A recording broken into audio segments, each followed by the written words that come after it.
നമ്മുടെ സമൂഹത്തിൽ തെറ്റിദ്ധാരണ പരത്തുന്ന പല വിഷയങ്ങളും നമ്മുടെ വിവിധ ചാനലുകളിലൂടെ വരാറുണ്ട്. നമ്മൾ സോഷ്യൽ മീഡിയയിലൊക്കെ നിരന്തരമായി ഇതൊക്കെ കാണുന്നതുമാണ്. യഥാർത്ഥത്തിൽ ഒരു കാര്യം നമ്മുടെ സമൂഹം ശ്രദ്ധിക്കേണ്ടത് അത്യന്താപേക്ഷിതമാണ്.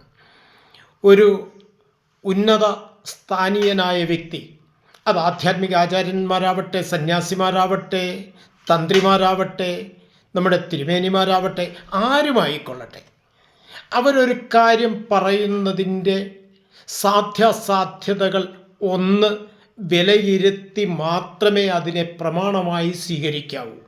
അവർ പറയുന്നതിൽ എന്തെങ്കിലും ബേസുണ്ടോ, അഥവാ അടിസ്ഥാനമുണ്ടോ, പ്രമാണമുണ്ടോ, ഇതൊക്കെ ഒന്ന് പഠിക്കുന്നത് നല്ലതാണ്. ശ്രീ ശങ്കരാചാര്യസ്വാമികൾ തന്നെ എന്താണ് പറഞ്ഞത്? ഏത് വിഷയമായിരുന്നാലും അതിനെ വിചിന്തനത്തിലൂടെ യുക്തി കൊണ്ട് സ്ഥാപിക്കാനും യുക്തി കൊണ്ട് നിരസിക്കാനും കഴിയണം. അതല്ലേ പണ്ഡിത ലക്ഷണം.